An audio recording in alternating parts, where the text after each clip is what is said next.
Are you searching for a deeper understanding of your faith? Inspiring Philosophy is your go-to resource for exploring the rich tapestry of Christian thought. From biblical archaeology to philosophy of mind, we dive into the topics that matter. Our content bridges faith and understanding, offering insights into God's existence and the reliability of the New Testament. Join a community where faith meets reason and discover the answers you've been seeking. Inspiring Philosophy, where faith meets understanding.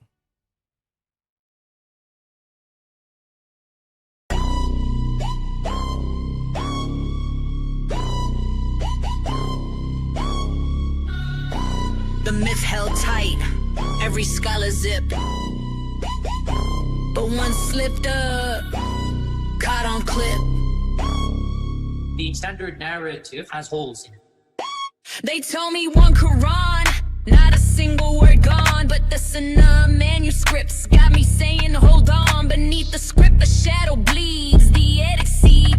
Burned by man's hand, still the smoke runs deep. Perfect preservation, that's the lie they spread. While Zurkadi whispers, it's complicated. Tank here at, which one did Allah protect? Or did the best of deceivers let the versions intersect? Narrative has holes in it. Holes in it.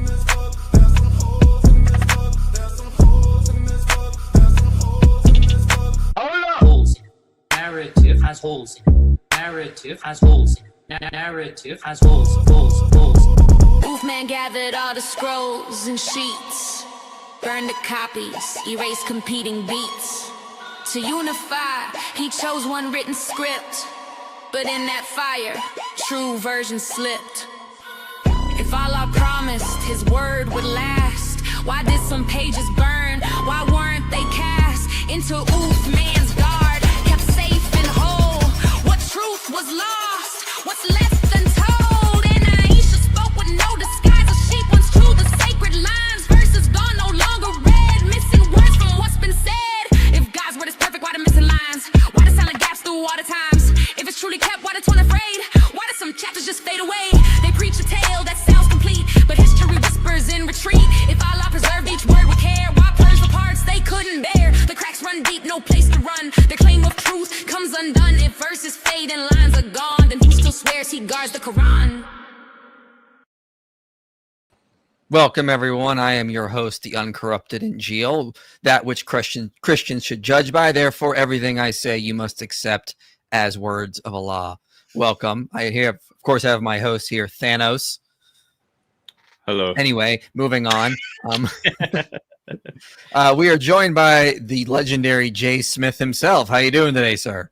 Well, pretty good, thank you. Good Welcome to be on to your the show. channel. Fun. Can I call you Michael, or do you want to be called the Uncorrupted Injil? You can call me Michael. It's fine. Go ahead. We just I do like this. the We rap just you play. put together. That's terrific. Did you write that, or was that AI? No, that's from Polemic Pulse. It's a smaller channel. He likes to do songs, mix certain things together, and then he let me use it into Countdown. So Polemic Pulse put that together, and it was fire. And I was like, oh, my nerdy audience will love this. So yeah, now we have that going. Well, I forgot that AI can make songs. They do great songs. And it's You not just AI, right, you Mike? give them the theme, and you just say that these are the facts. Now throw some lyrics together and put a good tune to it. Exactly. So I wanted to bring you on because you kind of went viral a little while ago. You were at a church talking about Quran manuscripts and the reliability or unreliability of the Qurans and Hadith, all this stuff. I was really fascinated by that. I wanted to bring you on, talk with it. And also, for those who don't know, Jay will be on the channel in January to have a debate with a Muslim on if Muhammad existed or not. Wait. On Muhammad existed or on the Quran? On if Muhammad existed or not. No, that's not what the debate is on. That's the debate I did last week. Oh, okay. Well, maybe there's a little confusion. We can talk about that after. The debate we're going to be doing in January is the Quran preserved? I hope you've told your Muslim friend that. I was not aware that you wanted to do that. We'll have to talk about that after because I don't remember talking about that specifically. What have you told the Muslim? So what is he preparing for? Muhammad existed is what Oh, we were no. talking about. Okay. Yeah, so, I mean, all at right. some point, I would love to do that again, but I just did that last week. I want to All hear right. the Quran now. I want to see Well, if you maybe can preserve the Quran. I want to see if you can show me a preserved Quran, every word, every letter, exactly word for word as it is in the one that we have in our hand today. That's what I want him to defend. all right, I'll talk to him about that to see if he's interested. But the last time I was talking to you in the emails was over that issue when we talked on the phone last. So Why? I just I did wasn't it. aware. That's not important. Okay, I'll talk to him then and see if he wants to change. But I'll have to see what's going on with that. So anyway, but do you want to talk to you about today's topic though, about this whole preservation of the Quran, because it's something I'm interested in. And when you gave that talk, I was interested in what you were saying, but I had a lot of questions. I wasn't sure about certain things you were saying. I wanted to kind of push back here or there, and just try to play devil's advocate to see if we can get you on anything. Yep. Okay. Up for that. So let's talk about this a little bit. Let's dive into the Quran. And so we have a lot of Quran manuscripts that seem to go back to the 7th century. Oh, hold on. Right there. Okay. Support that. Support what you just said. So we have like Codex Mashhad, for example. Okay, we have 7th the century? Sana manuscript. Sana we have the manuscript, 7th century? Where are you getting the Mhm. dates for that? There was a page here that I was able to find on the earliest manuscripts of the starts What with like is the the Sana date of the manuscript. upper script? What is the date of the upper script that the scholars are saying for the Sana manuscript? Well, that's what I'm asking you. So why don't you? 705, that's not 7th century. Masad, that's also 8th century. Be careful what you're reading, and if it's AI that's telling you this, you need to be also. It's also if it's Muslims that are telling you this, be careful that you get the dates from the academic scholars who are actually studying that man. People like Dorosh, and also people like the Inada group. This Archer, they are probably the best ones on the manuscript evidence. Okay, so that's just beginning of 8th century. So let's go into this a little bit for us. Talk about what are the earliest Quran manuscripts that we have. How Okay, far when you back say do they manuscripts, go? what do you mean? Define yourself. So the earliest copies we would have of the Quran, like different, 114 surahs? no. Oh, Fragments. that's a manuscript to me. So you're not Yeah. claiming 114 surahs. You're just saying a little bit here, a little bit there, Yeah, scraps here. Okay, well, you can say that about any manuscript because most of the Quran is pre-Islamic. Really? Bingo. When you So I can show when you you say material that's in the Quran that goes all the way back to 5th century. Are you going to say that's the Quran? Be careful what you're claiming because much of it is borrowed. Much of the Quran is borrowed from other manuscripts. The Birmingham Folio would be a case in point. Those Okay. aren't manuscript. That's a folio, 2 pages, front and back. Okay, I'm going to hang you on this, Michael. I have to come because you're just saying it as if you believe it. But you be careful that you define your terms as you're going. All right. All right. Well, I'm just trying. This is why I wanted to talk with you about it, because I'm a layman on this external aspects of the No, Quran. you're a man who loves manuscripts, and you know the biblical manuscript. And if you said a lazy comment like that about the Bible, you would have hung me on it too. Well, yeah, on that I know a lot more about. Bingo. But this So is let's this go area. like with like, because if you're going to demand the same thing that you have for the Bible, and say, listen, these are not full manuscripts. These are just fragments. These are not dated yet. Or if they are dated, there's no agreement on it. And if someone says over here that it's 7th century, but if you look at the scholarship over here and they say, no, it's 8th or 9th century, who do you go with? Someone or the scholars? Well, you go with the scholars. It's a Actually, good and starting you would say point. the same thing with the biblical context. So I want to Starting make sure point. that we do like with like. That's all I'm going to say, so we Yeah. get into this discussion. Okay. Yeah. So why don't you just break down some of this stuff for us? First of all, let's see what we're claiming. Let's ask what the Muslims claim. All right, because really it doesn't matter between you and me what the Quran is or really where we're going to find the Quran. We need to know what they're claiming. And what the Muslims are claiming is that this book here, all 114 surahs, so everything I have right here, is exactly the same in the that you see in my hand, and can be traced back all the way back to 652. Mm-hmm. That's Uthmanic text. So what I have in my hand here is exactly the same as the Uthmanic text. Now, if you were to ask a scholarly Muslim, they would say the Razm, which is the consonantal text, not the dots, not the vowels. The consonantal text. That's what the scholars are now saying. They have to say that the scholarship, the Razm is exactly the same. Every word, every letter is the same since 652. So that's what we need to be arguing today. Okay? Sure. So yeah, break it down for us as well. Okay, now where do we get that from? Well, first of all, we get that story. The story of how the Quran was put together is from Al-Bukhari. Sahih Bukhari, which comes from volume 6, hadith number 509 and 510.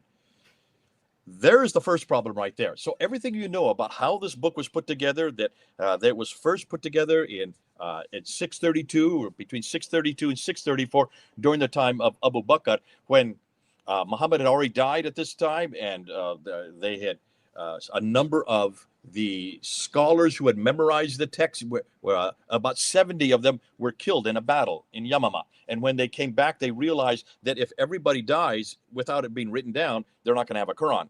And so Abu Bakr had Zayd ibn Thabit, who would be the scribe of Muhammad, take that, what he knew and had been memorized but by those who were still alive, and he was commissioned then to write the Quran down in its final form.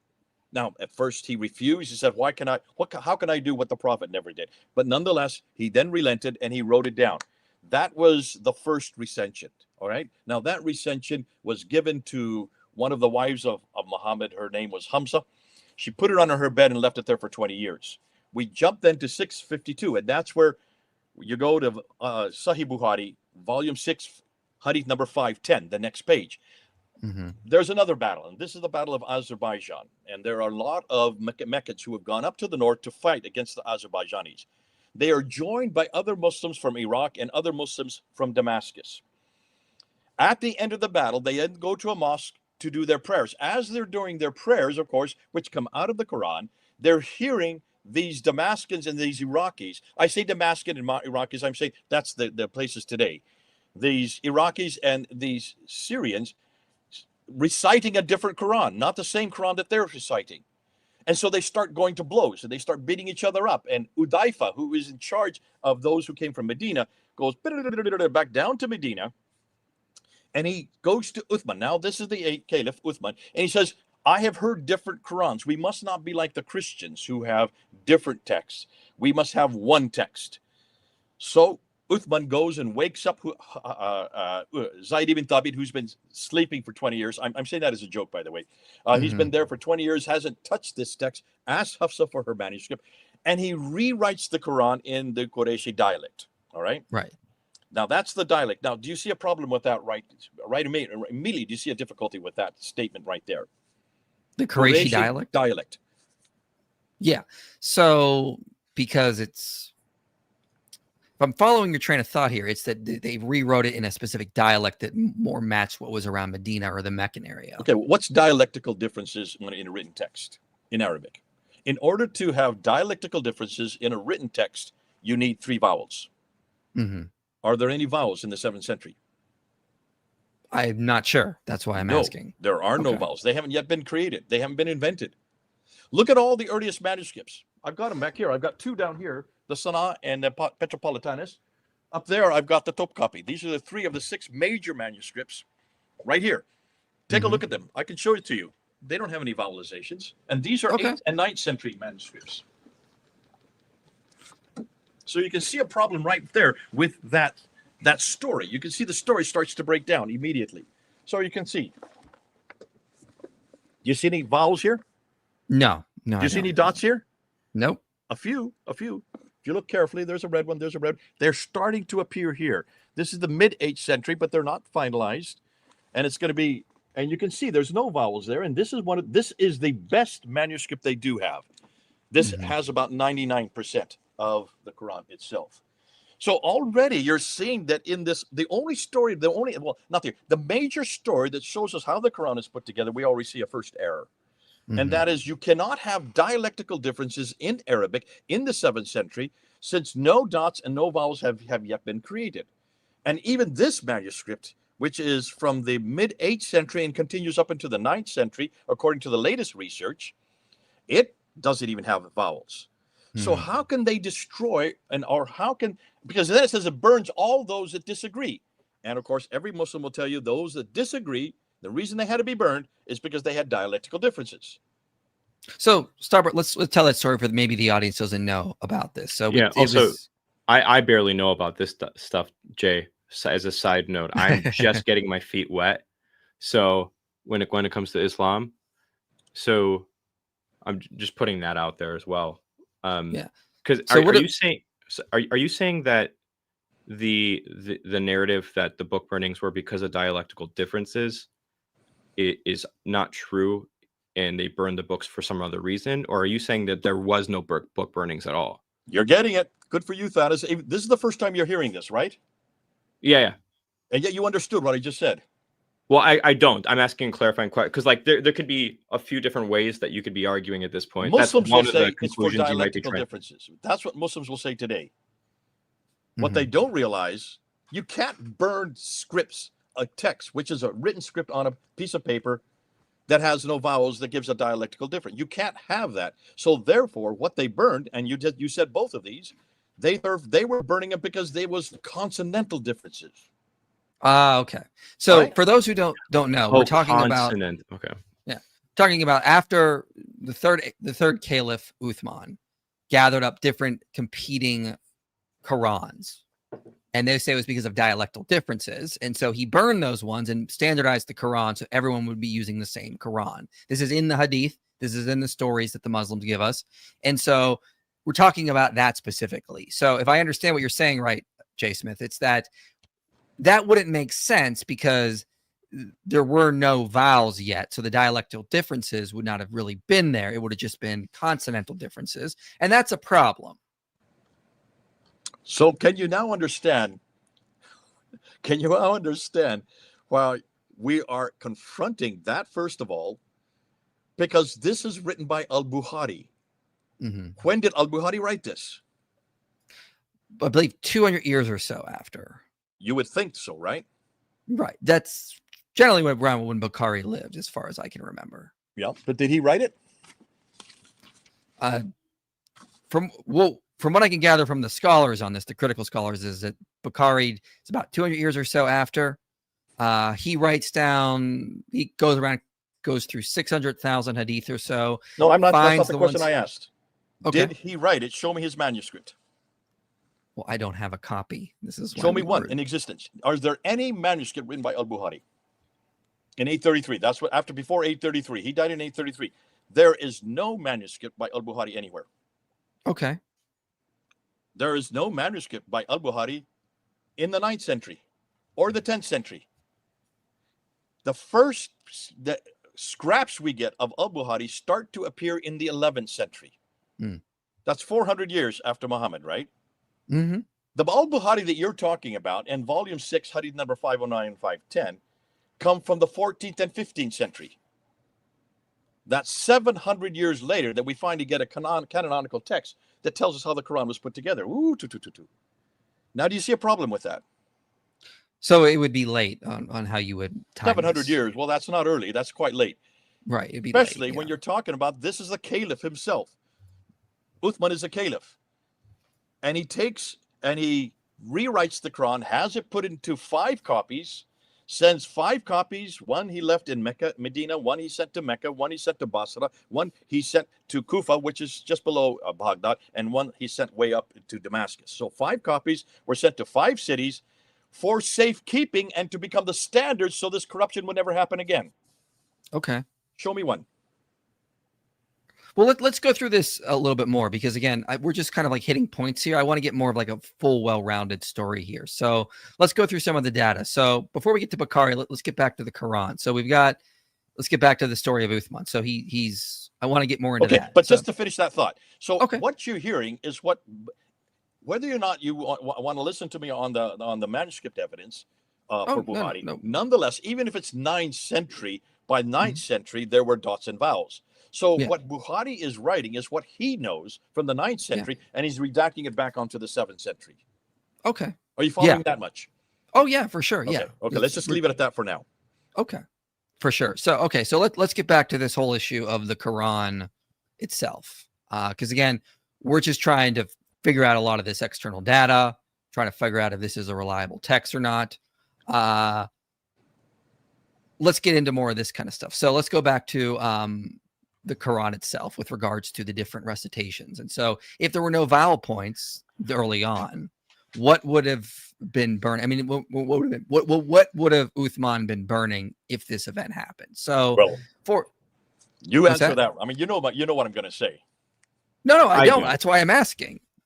These are words. These are actual razm. These are consonantal text, which means these are completely different words. This has nothing to do with he says potato, you say potato, he says tomato, you say tomato. It's not the same words. These are completely different words that he's burning. And as Dr. Daniel Brubaker has found, these are not just words. Some of them are entire sentences. Some of them are entire phrases. Oh, okay. If there was an Uthman. If there was an did you say if there was an Uthman? That's a whole nother story. I don't even believe there was a Uthman. I don't think we can't find any reference for Abu Bakr, Umar, Uthman, or Ali at all in the 7th century. Okay. Mainly because we can't even find any reference for the city where they were living in Mecca. Or Medina we can, but we can't find for Mecca. But that's for another time. We can do that later. Right. So, yeah. Back to the Quran itself. So can you give us more of a general picture of how the Quran manuscripts are laid out from the earliest points on? When do the vowel points come in? When did this stuff start to get finalized? Give us the full picture here. Okay. So these are awfully heavy and they're very rare and you can't buy them anymore. So here is the Ma'il manuscript, okay? This is probably one of the, as you can see, it's very big, very heavy. And this is what they call the slanted script. Ma'il means slanted. And this is the one that this one here is in the British Library. This is the one that you can get. Now, this manuscript is not complete. This manuscript only goes up to around chapter 43, Surah 43. There's 114 surahs, so this is only about half the Quran. Yet, this is one of the earliest ones. There's Dr. Martin Ling, who was in charge and responsible for this manuscript when he was alive in the British Library. He dated it to 790, late 8th century. Others have disputed that. Some say it's earlier than that. Some say it could be as early as 720. Nonetheless, it's 8th century. It's not 7th century. And which one was that again? That's called the Ma'il, or it's 2165 manuscript. Okay. From the British Library, BL 2165. Okay. This one here is the Petropolitanus, and you can see it's very similar. This is the one that's in the Bibliothèque Nationale de Paris there in France, okay? And this is the one that François de Roche has done the most work on. All right? And you can see, do you see any dots or vowels in it? Let me put next to you full screen so we can get that up there. No, I don't see any there. Okay. No dots or vowels, right? And so this is, again, moving right into the 8th century, may possibly 720, 730. So it's well into the 8th century. Again, it's not complete. It's about 23% of the Quran, and it has 93 manuscript variants. That means words, consonantal words, not vowels, not dots, no dialectical differences. These are manuscript variants with this manuscript and the Quran that we have today. Okay. Do you see a problem with that?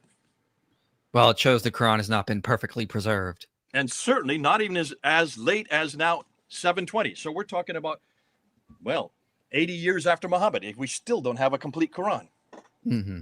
The Sana manuscript is probably the most exciting, and I don't have an example of it. I've got it on my computer, every page on my computer. But the Sana manuscript is probably the oldest. That's the one that was discovered in 1975 when they were cleaning out the dome of the Sana mosque.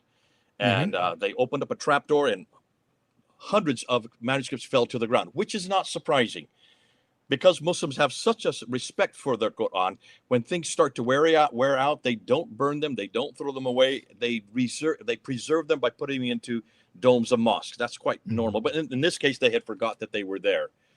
So when they fell to the ground, they took these manuscripts, and those who were there in Sana, they found three or four of them that they could not read. Why? Because it didn't have any dots and vowels, which means that's very early.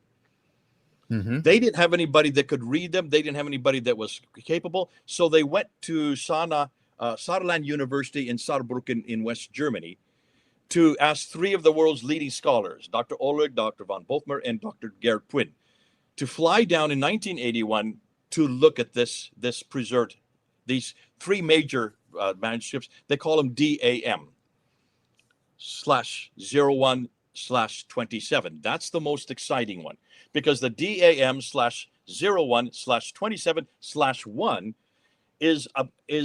has a palimpsest. Do you know what a palimpsest means? No. Okay. These are all written on animal skins. And when you write on animal skins, if you make some mistakes, or you are lazy and you missed out a whole chapter, or if you are trying to, and suddenly you want to actually change the text, and suddenly you say, "Ooh, I want to say it this way," you take some water and you wipe it, and you wash it off. Do so with that, so it's there, and then you write over top. No harm done. You now have a new script. Mm-hmm. The problem is, a few hundred years later, the old script starts to bleed through, and you can start seeing the original script. And if you put it under ultraviolet light, you can then separate the two scripts. So in the DAM/1/27/01, it's DAM/01/27/1. That one, the most famous one, because of the palimpsest. It has 63 verses in the lower script. Now, there's a lady who is yelling and yelling and yelling, saying, "I'm lying all this week." She has been saying I should not have any right to be working anymore, that I should shut down because I'm lying, and how could a Christian lie? And she is saying that I have said over and over again that there are only 63 verses in the lower script, which there are in this specific palimpsest. There are many other verses in the upper text. That's true. Mm-hmm. But in this specific palimpsest, there are 63 verses.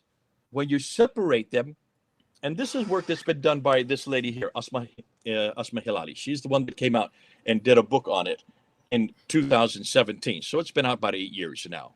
Mm-hmm. And she's the one that looked, and can you see the lower text script there with the upper script? Anyhow, doesn't matter. It has two scripts. And so the palimpsest became very damaging because the lower script doesn't agree with the upper script, but they're both Quranic.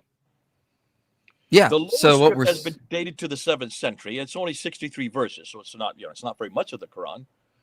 But when you compare it with the upper script above it, which is dated to 705, the lower script, the problem is you can't date ink. Mm-hmm. As you well know, you can only do carbon dating on the manuscript itself. Yeah. And so it's very inexact. It can give or take 50 years. Some say even 100 years, depending on what part of the world you're doing the radiocarbon dating 14 on. But in this case, the lower script is possibly, and most scholars would say, yes, it is in the 7th century. The upper script is dated to 705 or later. And there are 70 differences between these two scripts. That's the problem. Mm-hmm. And this has caused a huge furore in academic circles, because it shows that even as late as the turning of the century, there was not a canonical text.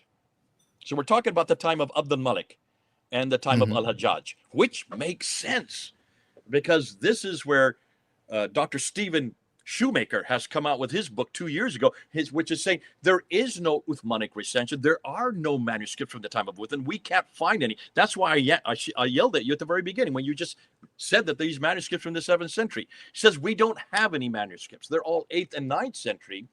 And the earliest one we have is this one, the Sana'a manuscript. And that one does not agree. The two texts. Now, there's not great disagreements, but it is what we call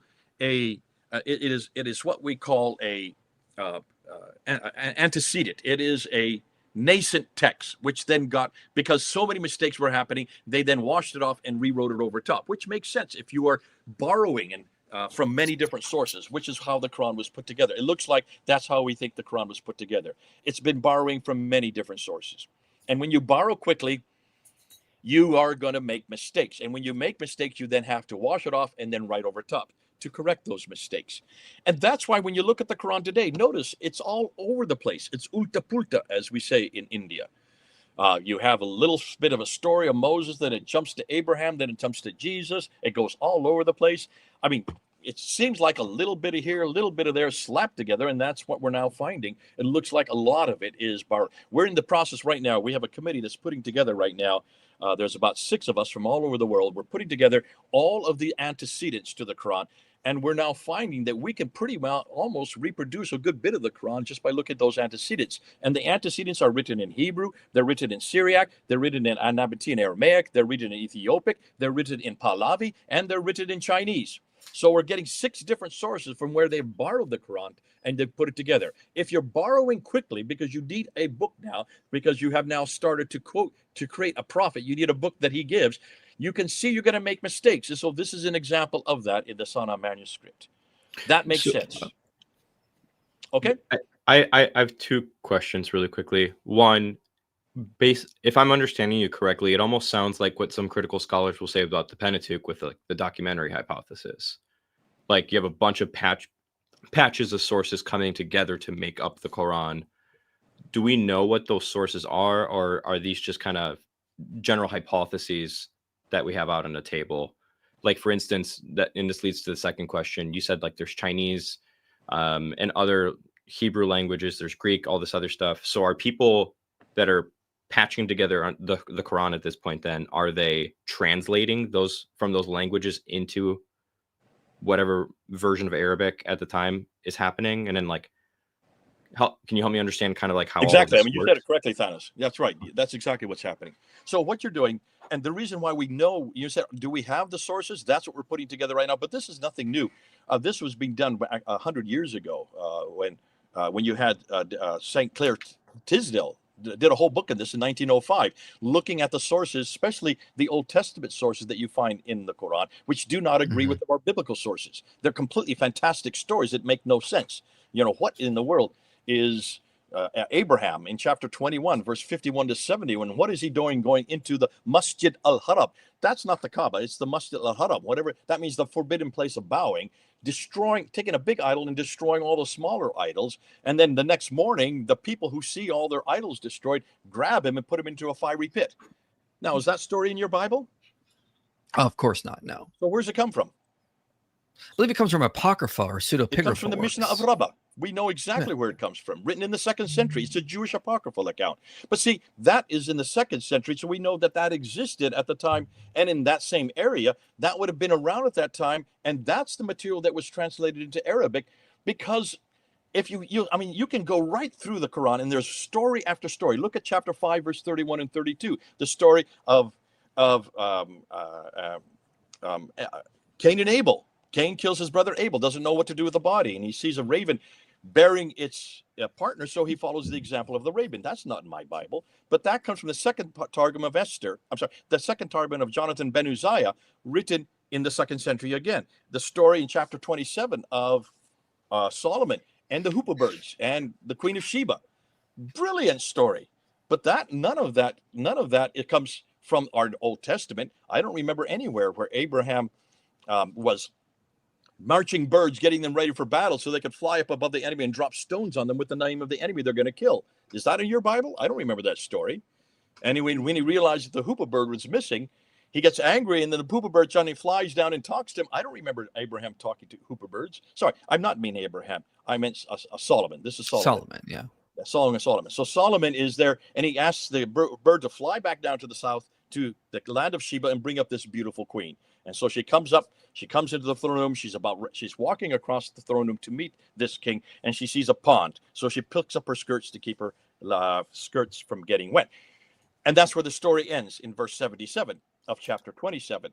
Now, that story is not in our Bible, but that is the 2nd Targum of Esther, almost word for word the same. The only difference is that in the 2nd Targum of Esther, when you read it, when she picks up her skirt, she has hairy legs. Solomon, upon seeing the hairy legs, cries out in surprise. That is not in the Quran for a very good reason. But can you see, this has been going on since 1905. So over 100 years we've known about this. What has happened is we haven't really put together the other accounts. And that's why it makes sense now why the Quran doesn't have stories that begin or end. You notice there's only one complete story in the entire Quran, and that's chapter 12. Yeah. And now it makes sense. If you're borrowing right, left, and letter, right, left, and center, why is it you don't go to the original text? Why didn't they go to the original Arabic Old Testament and Arabic New Testament. The reason? There was nothing. They had not translated the and the Old Testament into Arabic. That was done in 868. That's the 9th century. That was not done till the 9th century. So would that explain? The Codex Sinaiticus 151, and it's still there today. You can do it. It's in the St. Catherine's Monastery in Sinai. So it's there for you to look at, and that's the first Arabic translation of the New Testament that we are able to find. So would that explain? Yeah. So that would that explain why Muhammad said that he had to be a prophet to the Arabs, because the words of Allah had not come to the Arabs. He's bringing revelation to the Arabs, and he assumed that it was just matching what other scriptures say. Would that account for that kind of idea if they didn't have a copy of the Old and New Testament in Arabic? Well, after last week, I don't think Muhammad had anything to say. But anyhow, certainly whoever wrote the Quran, whoever wrote those verses, it's obviously this is a tussle. This is a, why does it say 7 times? This is the Arabic book in the Arabic language for the Arabic people. Why does Arabic? Obviously, because this is in competition with another book. That's what's going on here. So this is a internecine competition that's going on. And that's why it's very clear. In fact, that just makes our point. You would not need to have an Arabic Quran if this was already a given. This has been eternal. If this is eternal, and that's what the Muslims say, it has always existed. It is uncreated. And it was sent down piecemeal over a 22-year period between 610 and 632. Then why such much emphasis on Arabic? Yeah, it's a good point. So let's talk about what you mentioned. There's pre-Quran sources. I remember reading Stephen Shoemaker's book, Creating the Quran. He talked about that as well. There could very well be sources in the Quran that are pre-Muhammad time. So let's talk a little about that. Can you go into some more of that about that? You mentioned it earlier. And then after that, let's get to some super chats here because there was some questions for you.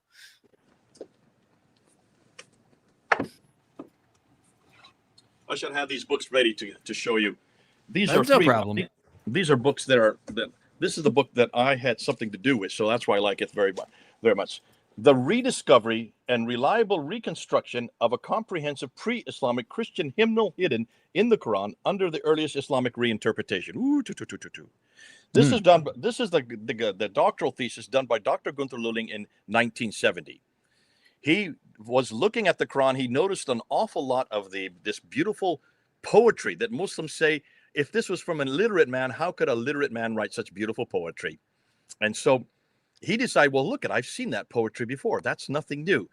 And so for his doctoral thesis, he went back to those beautiful poetry and took the dots and took the vowels off so that they were down to the consonantal script, like what we were talking about earlier. And then once he had done that, he then replaced those dots and vowels with Syriac consonants and script. And by doing that, he found that this is nothing new. These are Christian hymns written in the 4th, 5th, and 6th century, written in praise of Jesus Christ. Now, when he got his doctorate, he got Examen Opus, which is the highest grade you can get in Germany. If you get Examen Opus, you are given a professorship in almost any university you want. He was thrown out of the university system in 1972. Why was he thrown out of the university system? Because this was so controversial. Because you can see what this will do to the Quran. As a result, he was for 30 years in obscurity. I finally met him in the late 1990s. I was in his home with his wife. And he gave me, and I said, can I see your manuscript? Can I see your thesis? In German, in High German. And I said, would you mind if I take it back to London and I'll go ahead and get this translated for you? So here's the example. This is the result of that. This is it. Now, this has resurrected his career. Now, he's no longer living. Before he died, he was brought back into academia, but he was too old to do any rabbit. But you see, for 30 years, he was put into obscurity because he found something that was embarrassing to Islam in Germany. Now, another 2 books you need to look at: The Quran Misinterpreted, Mistranslated, and Misread, the Aramaic Language of the Quran. This is written by Gabriel Sama, who is a Aramist himself. He's Aramaic. Oh, yeah. He's pretty active on YouTube and TikTok. Gabriel? Let me zoom in on that. Yeah. Maybe I'm thinking of Gabriel Reynolds. Sorry. No, this is Gabriel Sama. He is a Syriac scholar. He has done the same thing, and so has Dr. Christoph Luxemburg. That is not his real name, but he lives in Germany and he does do it in German. This is called the Syro-Aramaic reading of the Quran. He did what Gunther Lulling did, but went one step further. He decided to tackle the 25 or about the quarter of the Quran. If you read the Quran in Arabic today, about a quarter of it no one understands. Not even the scholars understand. So, and they're called the dark passages.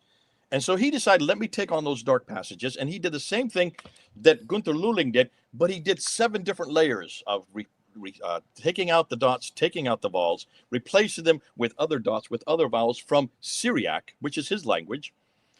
And he found by doing that, he could reproduce that 25% that has been missing.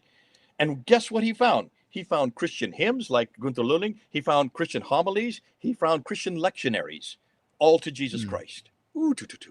So, you know, of course, what they did, what the Arabs did, and of course, at this time, you want to say, why didn't they just leave it in the regular script? And why didn't they keep the hymns and the homilies and Jesus Christ there?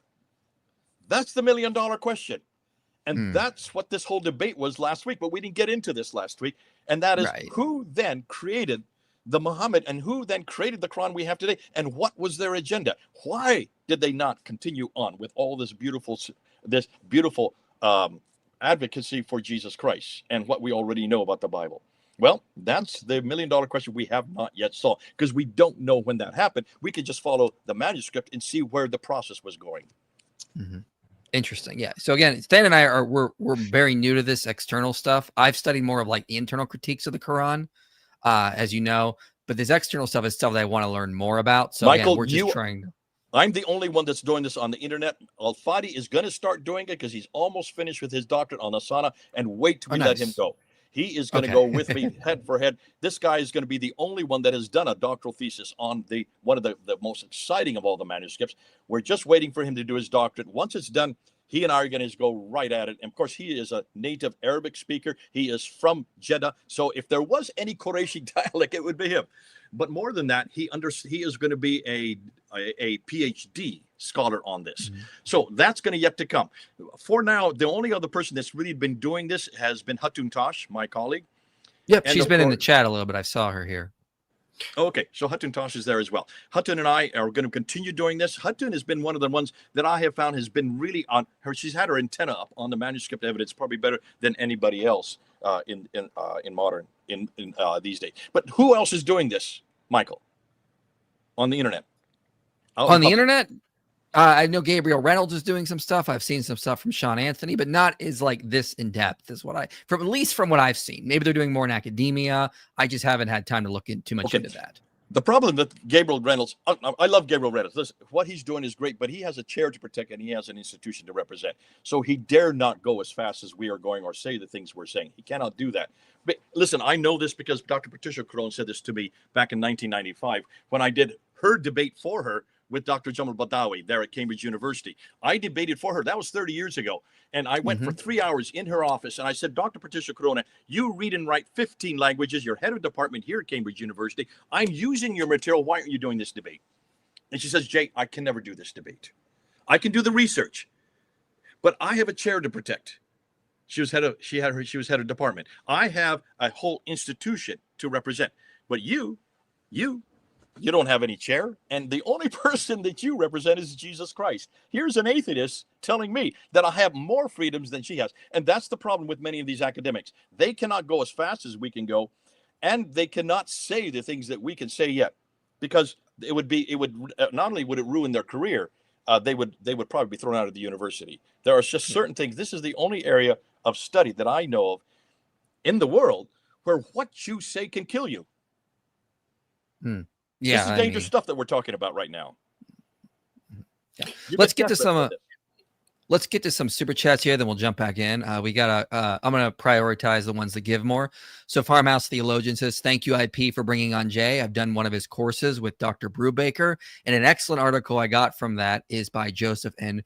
Whitzam, the Syriac milieu of the Quran. I also recommend any book by G.S. Reynolds. That's Gabriel Reynolds.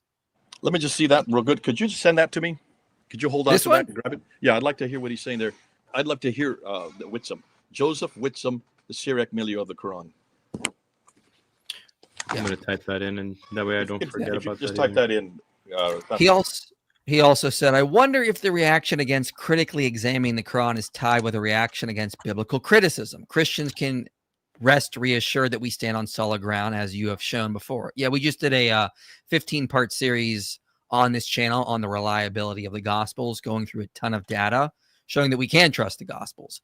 Unfortunately, a lot of the same data that we can use for the Gospels it cannot be used for like the Hadith, the Sirah literature, the Quran. I like onomastic congruence. I'd love for them to apply onomastic congruence to the Quran. I doubt they would get the same results. And I don't even know if it would even work because of how, as Jay was saying earlier, how sporadic some of the stories are, for example, like that kind of issue and that kind of stuff. But this is something I want to bring up in a little bit about what actual factors they use to try to show the reliability of the Quran and if they can be stand up to scrutiny. Well, here's the $1 million question, Mm-hmm. and it's the one I asked about 10 minutes ago. If Uthman, according to their tradition, and according to the standard Islamic narrative, which every Muslim adheres to, if Uthman sent 5 copies of a complete Quran, all 114 surahs, to 5 cities, and yet not one exists today, what does that tell you? Now remember, those 5 cities have always been under the jurisdiction of Islam. They have never been conquered. There has been no fires, no floods. I don't know of any destruction of any manuscripts in any of those 5 cities. So why in the world, and remember, these are not papyrus manuscripts. These are parchment and vellum on animal skins. Why can't you find not even one of those 5 Uthmanic recensions? No, they may have been lost, perhaps. How can you lose them in just 1,400 years? Well, If the whole reason they were sent to those cities was for preservation, and remember, this is the greatest of all, and show me another manuscript then that's from that time period. Any. Yeah. So, I mean, like, here's the question I'm asking if I want to play devil's advocate here, because I'm going to try to represent the other side as possible. So, like, here, I really want to get your take on this. I'm not trying to debate you. I want to get your take, because what I could hear a Muslim saying is something like this. So, let's go to Constantine. Constantine commissioned 50 Bibles in his time. We have about 2 left, Codex Sinaiticus Vaticanus. Those were put on parchment on animal skin, and we lost a ton of them over time. Couldn't something similar have happened with them possibly? Like maybe they were lost as well, just from fires, wars, disasters. I mean, just anything could possibly happen. I mean, like, you know, that does happen possibly. What would be your response to that? Very simply, Constantine should have had 50. If that story is true, we're talking about 3 centuries earlier. We're now talking about the 7th century. And remember, in the 7th century, by this time, the Quran has a much higher standard than the Bible did for Christians at that time. Because for the Muslims, this is the eternal word of God. You do not, therefore, you don't lose it. It is the standard. They were sent there as standards so that no other corruption would happen. How could the standard be lost? And if the standard has been lost, what about any others that were written conversely or subsequently to that would be different from it? Where are those even? We can't find any of those. We can't find anything from the 7th century except for fragments and except for folios, like the Birmingham folio, which I agree is probably from the date between 568 and 645. I have no problem with that. But take a look at what's written on those the 3 stories. They're all pre-Islamic. They're a pagan legend. They're the writing from Matthew. They're also writing the story of Moses. These are all pre-Islamic and have nothing to do with the Quran. They're in the Quran, but they are not dependent. They are nothing to do with Islam. They're written in Moses. You can debate when Moses was writing, but certainly James the Lesser was writing in about 145 A.D. and the 7 sleepers of Ephesus is from 500 A.D. So that's a good 100 years before the Quran. So that's why it's one thing to say we've lost stars, if that may be well so, but remember, it's the Quran we're talking about, and we have, and in case an arbit come back, is we have other genres of literature that we haven't lost, like the lectionaries, 2,135 from the 6th century. The early church fathers' quotations, over 36,000 of them predate the 4th century, that all support the manuscript evidence. Okay, so there's lots more. Where's that? Where's that equivalent in Islam? We don't have any other genre of literature that is equivalent to the Quran at all. And then when we get to the Sirah and the Hadith and the Tafsir and the Tahqiq, which are the even more exciting material, that's the stuff that we're going to be introducing next week, Hatun and I. Look at the dates for those. Yeah, it all seems not as, it doesn't support the standard Islamic narrative is what it seems to be saying, at least what's coming out of critical scholarship. Here's a question for you. Without Muhammad, what unites the Arab tribes in their conquest? I would suggest, you mean today or at that time? I think at that time, like, so At that time, if there was no Muhammad, what would have united them? there weren't, and that's why you didn't have a unity. That's why you had all kind. If you look at almost all the what's happening in the 7th century after 622, you have Heraclius as the Byzantine coming and destroying or defeating the Sasanian Empire, which is the Persian Empire, which controlled all that part of the world. And they were the Arabs were under their control, and the Arabs and mostly Christians and Jews were being were under an awful lot of duress until Heraclius came and opened up and suddenly created a vacuum, because now there was a political vacuum that existed. And when you look at almost all the documents from that time, they were written by Christians and Jews. They kept on talking about these Saracen, these Maghreys, these Ishmaelites, these Mahagres. Every one of them are these plunderers. That's what Saracen means in 7th century Arabic. It means plunderer from Sin. That's why Saracen, from the land of Sin. And you could see they come right across, go right across Jordan, up through Syria and up into Iraq, and they're massacring lots of Christians. So there was no control. There was no Arab control at that time. It was little kingdoms, peaceful states, until Muawiyah finally controlled most of that area. Not most, he controlled really the western part, and he was up in Damascus. Finally, now you get an Arab control. But here's what's interesting. What's he doing in Damascus? Shouldn't he be down in Medina? Yeah, I think so. That has always been an issue because the caliphate is supposed to rule from Medina. He starts ruling from Damascus. That's why he's not one of the rightly guided caliphs in Islam. Is that correct? That's what the standard Islamic narrative now says today. Of course, what the question is, why was he not down where Muhammad was, where Abu Bakr, Umar, Uthman, and Ali were, the rightly guided caliphs? Why isn't he not down there? Well, just take a look at what's down there. There's nothing. The Romans told us why. The Romans, way back in the 2nd century, were telling us why. It was called Arabia Deserta, where he was alluding was called Arabia Petraea. So there's 3 different Arabias: Arabia Petraea up here, Arabia Deserta in the middle, and Arabia Felix in the south. Arabia Felix means happy Felix. Now, Arabia Deserta was called a desert. That's why there was no way that they could. There was nothing there for them to rule from. And that's when you get back to the Quran again. Look at the Quran itself and look at the Arabic that's in the Quran. The Arabic that is there is not from Arabia Deserta. It's from Arabia Petraea, which is Petra is the headquarters for Arabia Petraea. And that's where the Ishmaelites are. And that's where the whole Nabatean kingdom is. Their Nabatean Aramaic is the language they use, from which Arabic was derived. And so that's why if you have this percolating going on in the 7th century and finally in 661, then you have Muawiyah finally bring it all under control again. From 622 to 661, 40-year period was in disarray, according to what we see in the historical text. The standard Islamic narrative tells us there is no disarray. There was no disarray. That the caliphs of the rightly guided caliphs that you just referred to, Abu Bakr, Umar, Uthman, and Ali, they had massive control, and they just started moving their borders out, so that by the time Muawiyah comes to power, they controlled all the way from just this side of Spain all the way to, on this side, India, and from Turkey all the way to Yemen. We don't see that anywhere in the historical record, though. When Muawiyah finally came to power, look at his empire. It's only the western coast of what we call the Hijaz today, down to around what would be Sana'a. Not from all the way from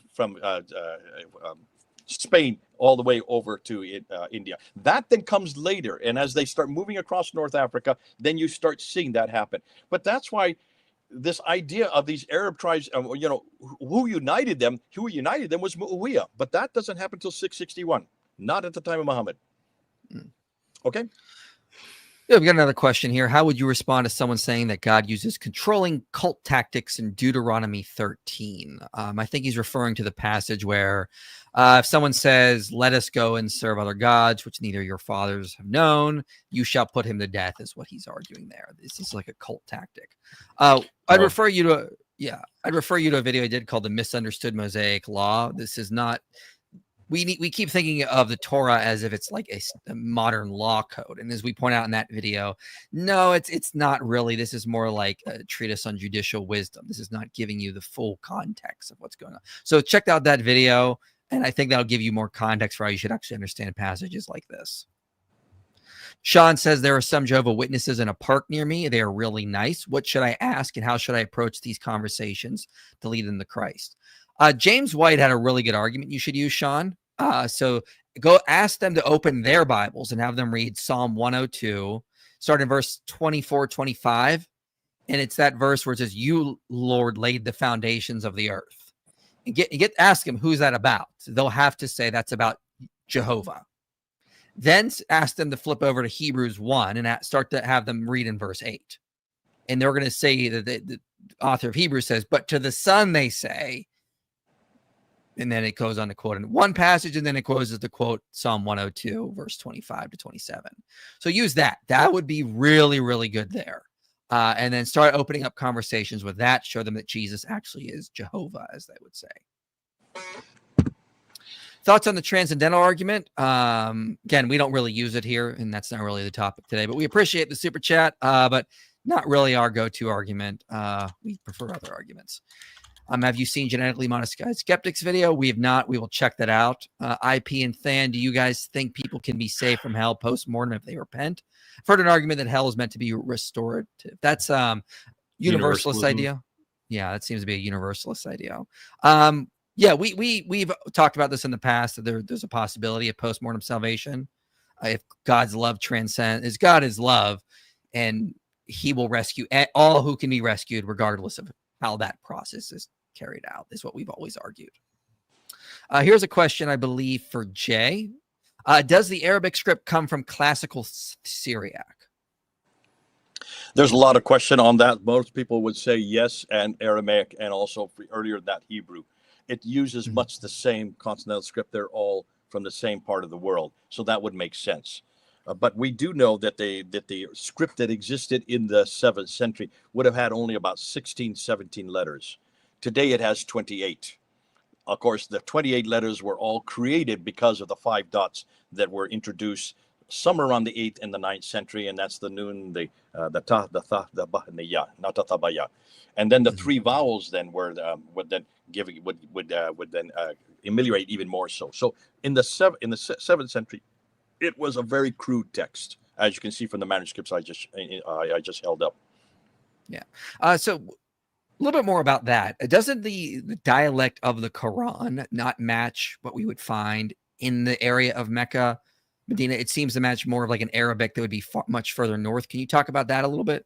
Yeah, Dr. Mark Dury, and he's taken a lot of work from a lot of material from Al-Jalad, quoting Al-Jalad. He says when you look at the Arabic that's in the Quran today, I always use this Quran here that has the English and the Arabic next to it, so you have side by side, and you will see there's the tar marbuta, which is like a circle with 2 dots above it, the ta sound. You have the alif maksura, which is like an e sound, and then you have the definite article al. These are all through the Quran. That would have not been used in Sabaic Arabic, which would be the Arabic that would have been used in Arabia Deserta. So where Mecca Medina is, the Hijaz, that part of Arabia, would not have used those endings of words. And that is from Nabatean Aramaic, which is up north, which is where Petra is today, Jordan, where Jordan is today. So it doesn't make sense that this Quran could have been written down there. But there are other things that you can look at. Just look at all these theological debates. The Quran is full of these theological debates, which you love, because that's what you've been doing. That's the internal debates, the internal criticism of the Quran. Most of them are against Christianity and pagans and Jews. You have to have Christians and Jews there to have these debates, right? Right. All the scholars pretty much categorically say that there were no Christians and Jews further south than Tabuk, which is way up in the north. So how can you have these great debates, these great theological discourses with people that didn't exist? Now you could say, well, maybe they got these by going on and going up and trading up in the north.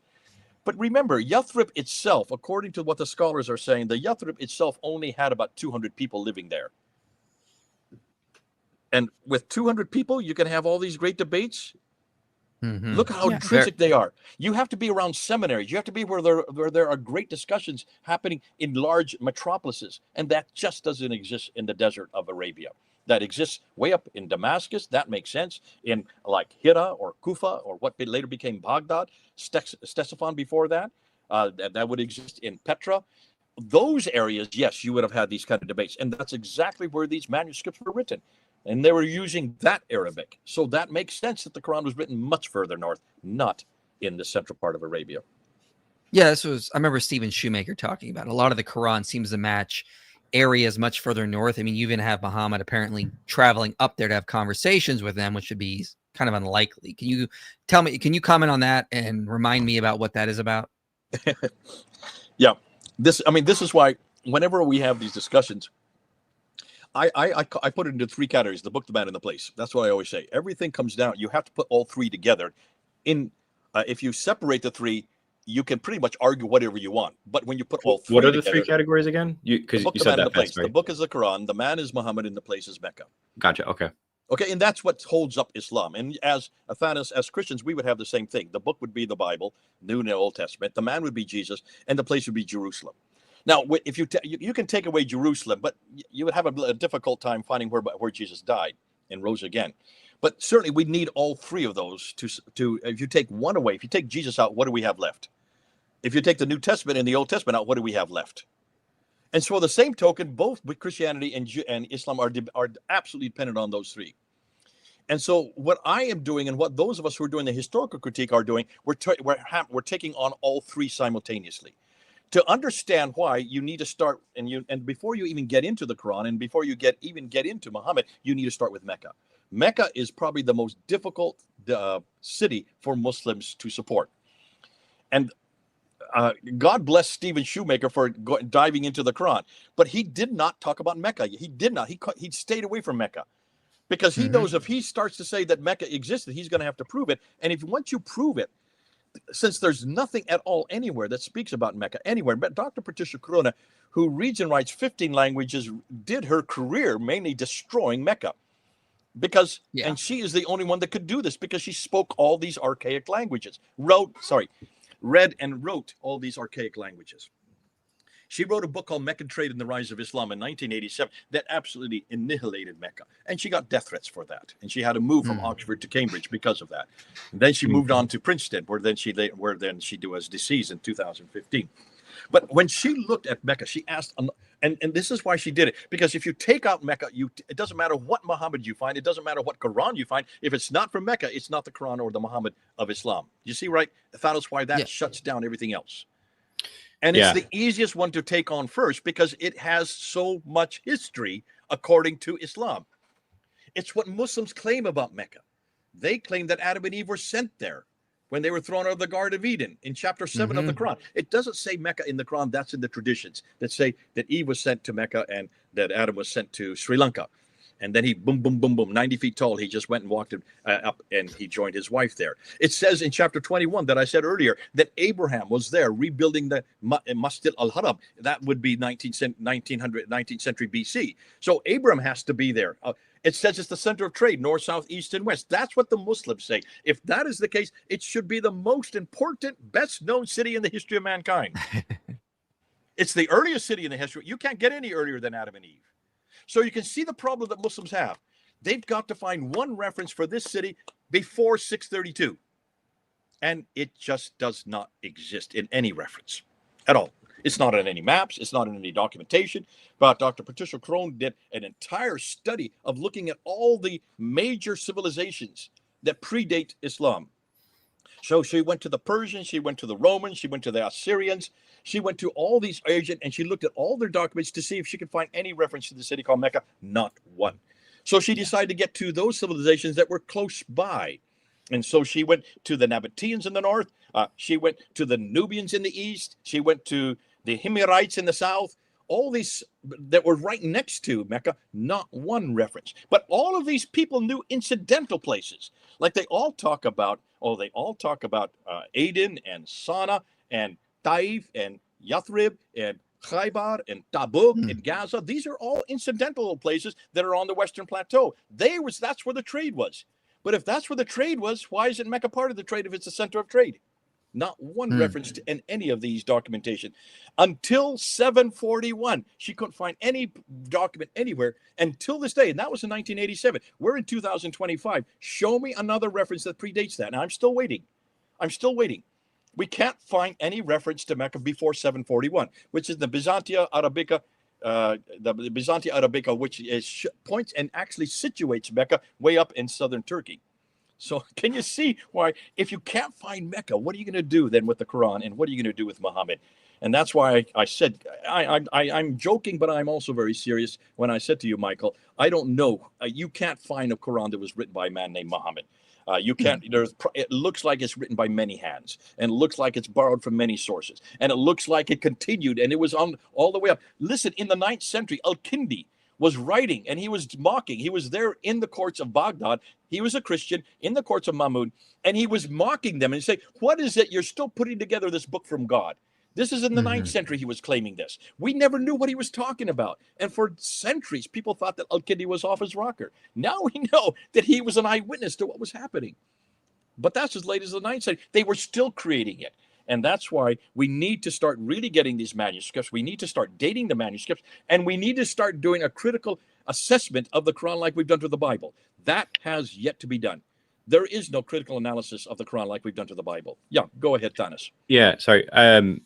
Do we have, like, for instance, if we want to look at manuscripts of the Bible, like Dead Sea Scrolls, whatever it might be, right? I can easily just go online and look at them myself.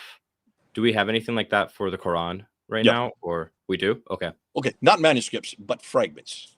Yeah, whatever. I'm using the term manuscript very loosely. The best right one now, is Islamic Awareness. Islamic Awareness, which was put together by a friend of mine that I know from Cambridge University, a Muslim, who put it together, and it's probably got the most comprehensive. And some of the claims they make there have not been supported by history, but some of the claims are correct. They're very good at that.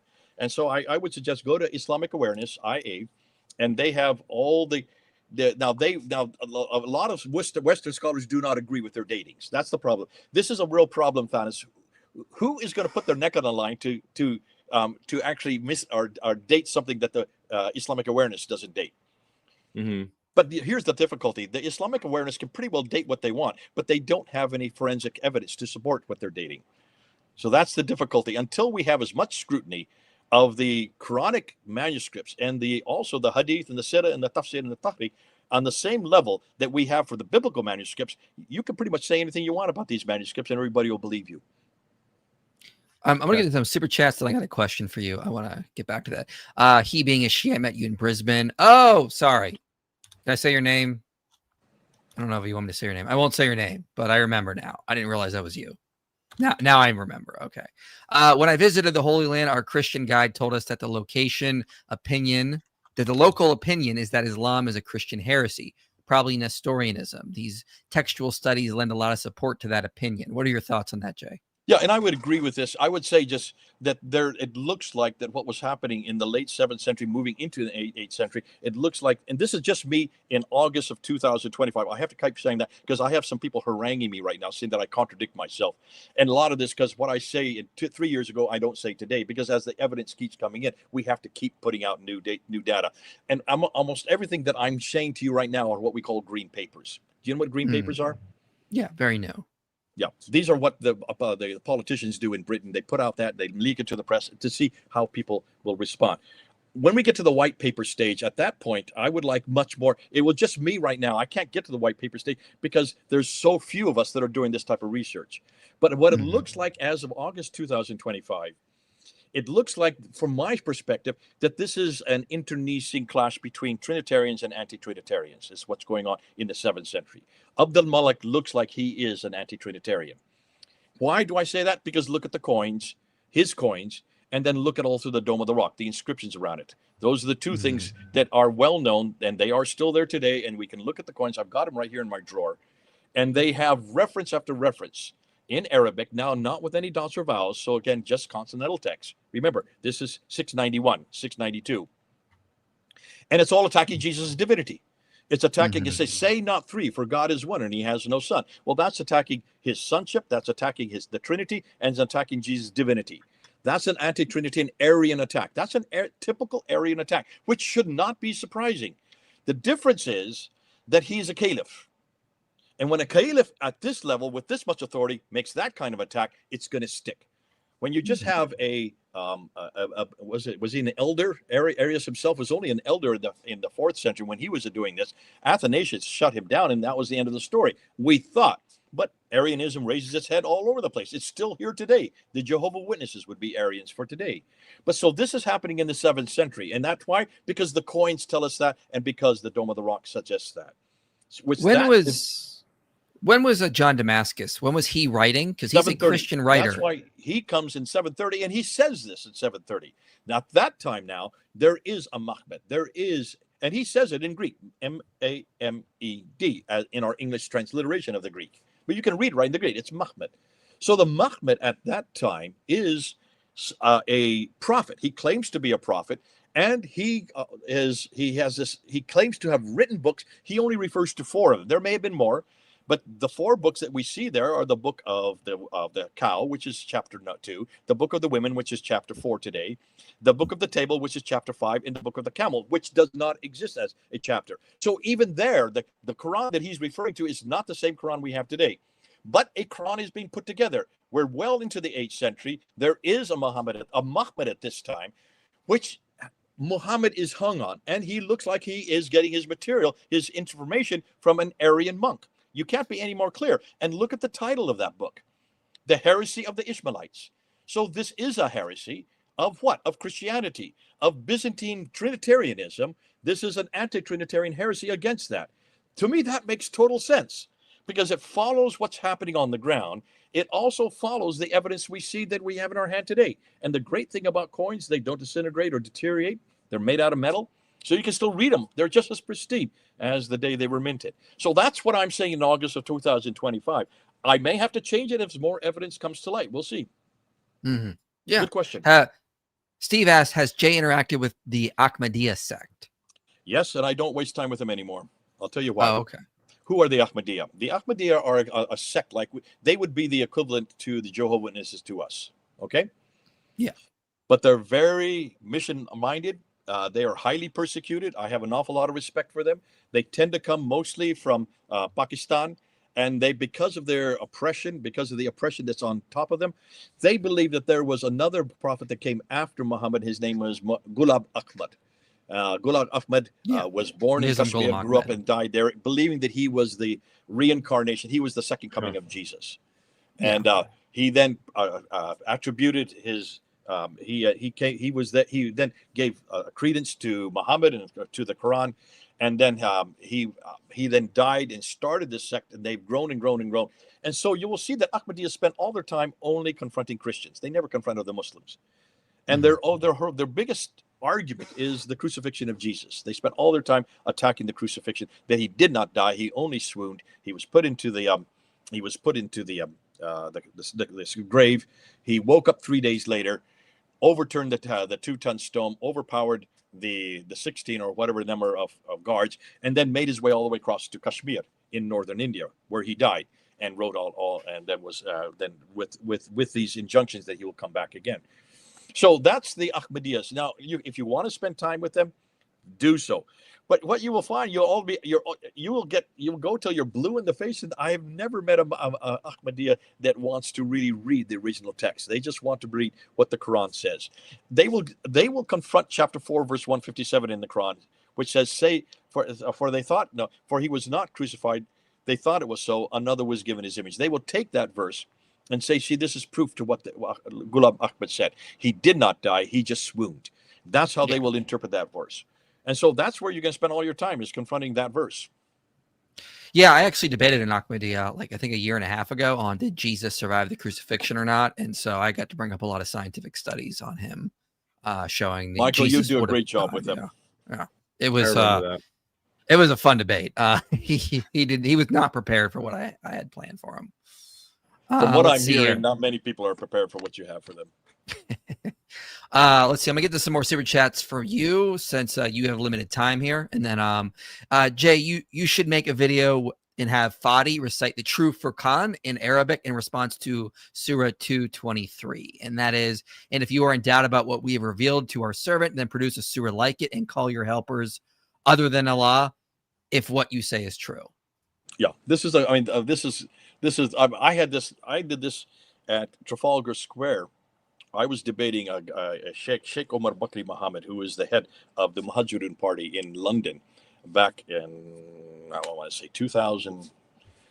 Anyways, it was quite a few years ago, and he had about 5,000 Muslims down there and they were all bringing up all their converts. And so he saw me in the crowd. I would teach at his school there in Tottenham, and he would introduce me. This is how he introduced me. He said, "This is my favorite Christian, but this is the first man I'm going to kill when Islam comes to Britain." That's how he would introduce me to his students. So he saw me there, and he had me get up on the plinth there, Nelson's column. And so we started, and we did an impromptu debate in front of these 5,000 people. And he recited he said, "Why is it you don't like the Quran?" And so I said all these things that I don't like about the Quran. So he went, then I went, then he went, then I went. And so finally, after about 45 minutes, he gave up. He said, okay, produce a surah like it. So he quoted from chapter 2, verse 23. So I took out my Bible here, this Bible. Actually, it was another one at that time. And I opened up to Psalm 23, and I just started reading it. And they turned off the microphone so that no one could hear me read it. So I just went to the end of the plinth, and I just used my speaker's corner voice. I've got very loud, I've got 5-liter lungs. So I just used my speaker's corner voice, and I continued it. And then as I finished it, I turned towards him, and I said, "Show me a surah that's like that. Show me anything that can match Psalm 23. And I could have done with any of the Psalms. And I could have gone to 1 Corinthians 13 or Matthew 5. There is nothing in the Quran that comes close to what I just read to you. And he asked me to leave the stage. So that's how you shut that down. Just open up the Bible, take your favorite verse, your favorite chapter, and just quote it to the Muslim. And then say, listen, there's nothing in the Quran that you can find that's better than that. So we've just proved your point. It's a subjective argument. And this is one of the Quran's main arguments. That's the beauty of it. I could do the same. I could be like, this piece of artwork here, this coaster, this is the best the best artwork of a J ever. And by the way, I get to decide if you can produce something like it. But if you can't produce something like it, then it's from God. This is what the Quran is basically doing. It's so subjective. By the way, we get to judge if you're right or not. It's like, what kind of argument is that? That's ridiculous. Great stuff. Seeking Truth says Luxemburg's hypothesis has long been debunked by scholars like Neuwirth, Sinai, and Sella, etc. Even Reynolds says on his channel that Luxemburg was wrong. What are your thoughts on that? Yeah, and that's true. They have all done that, and this is one of the problems. In public, they have to say that. You have to ask them in private, what do they think of it? And they've never said why he's wrong. What they do is they take one error that he gave, which is true. He made about 2 or 3 errors, and they say, how can you respect this man because of this error? Therefore, they debunk, they throw out the whole argument. But they have not gone back to go through and show you where in this that he made this any other error. It was just those 1 or 2. So that's the difficulty. Many people do that with me. I find that I make errors. I'll probably make 1 or 2 errors even tonight. But when you do that and then dismiss the entire corpus of what they're saying, or even the edifice of what they're saying, then you need to say, why is it that what he has found is in error? The other thing is, much of the time when you look at, especially at Neuwirth's material, she didn't really say anything of what he was wrong. She just did an awful lot of ad hominem against him. And if you use ad hominem, that suggests that you're not willing to engage with the argument. I would suggest in this case, I'm not a scholar in this area. This is not my area of expertise. I like to see someone who actually reads the book and takes his arguments and shows where his argument or his thesis and the way he comes to his conclusions is wrong. Because you can certainly find 1 or 2 errors where he mistranslated here or he mistranslated there. I think we're all open to that. Yeah. Let me get to some more super chats here since I don't want to run out of time with you to make sure we get to everything. We know that Gus, I'm probably butchering the Ghassanid and Aksum Christians fought against the Byzantine Christians. Not a hard stretch to imagine other Arab sects joining in the fight, then leaders forcing a doctrine from their own milieu. Yeah, I mean, there is this whole thing about, this whole thing about what was happening in the 7th century. We have lots of documentation of a lot of attacks happening, a lot of enormous amount of chaos, and a lot of massacring going on. That should not surprise us in the vacuum that existed, the political vacuum that existed. And that's why I'm not sure where where the standard Islamic narrative is very clear that everything was under control of the caliphs. They controlled. Now they were having battles as they moved their borders out further and further and further. That makes sense. But why is it that those people who were being conquered didn't call them Muslims? Why is it that they didn't refer at all to Abu Bakr, Umar, Uthman, and Ali? Why is it that none of them refer to a book called the Quran? And why is it that none of them refer to someone named Muhammad? So is your opinion basically that early stages we just have various surahs, some maybe pre-Islamic stuff? This is all sort of being collected and it's not really being put together till when would you say, basically? Okay, August 2025, I would say, because even that we've asked, where is this first complete Quran? Because look at all these manuscripts I just showed you. No, not one of them is complete. Not one of them exactly corresponds with each other. And not one of them corresponds exactly with this book right here. Listen, you must know of Dr. Dan Brubaker. He's one of the teachers on my MAPI course. You need to bring him on. Dr. Dan Brubaker wrote this book here. These are just 22 manuscripts. These are Quranic. These are consonantal differences that he's looked. He did his doctoral thesis just looking at consonantal differences, not dots, not vowels, nothing to do with diacritical marks, nothing to do with qira'ats or ahruf. These are consonantal differences he found. And looking at the earliest manuscripts, 3 of them, which I just showed you earlier, and he was able to come up with 800 of these consonantal differences in just these 6 manuscripts. Since that time, since 2014, and I did my first debate on this. He gave me his material. I went and debated Dr. Shabir Ali in 2014, and since that debate, Shabir Ali will not debate me again on this because he had no response. He had no idea how to answer that because no Muslim had done what Dan Brubaker did. It took an American Christian to actually do the work that they should have done. Now, since 2014, we're now in 2025, he's now found 4,000, not just 800. He's up to 4,000 consonantal differences. And he just published this in 2019, only 22 of the 4,000. And look at them. These change the meaning. In some cases, they change the doctrine. So you can't say that the Quran has not been changed or that we had one perfect Quran. So the $1 million question, in fact, Dr. Brubaker just finished his course with us about 3 weeks ago. And that 8-week course, this came up over and over again in the Q&A period. Everybody was asking, well, where is that first complete Quran? And he says, nobody can answer that because no one is asking that question in academia. We don't dare ask that question. It's not a question that Muslims will let you ask. Again, we're talking about a rarefied field because if you find what you find will kill you. And who wants to be killed? Look at Salman Rushdie. Look at Taslima Nasreen. Look at Fazlur Rahman. He's no longer living because he dared ask questions like this. Look at me. Look at the death threats we get. Yeah. Look at Hatun Tash. She was the one that introduced the Qira'at argument to the public sphere. She found 26 different Qurans. Here's 2 of them. There's another 7 right up there. These 2 she found. These are not the same Quran. They're both in Arabic. These are not translations. And there's 5,000 differences between these 2 books.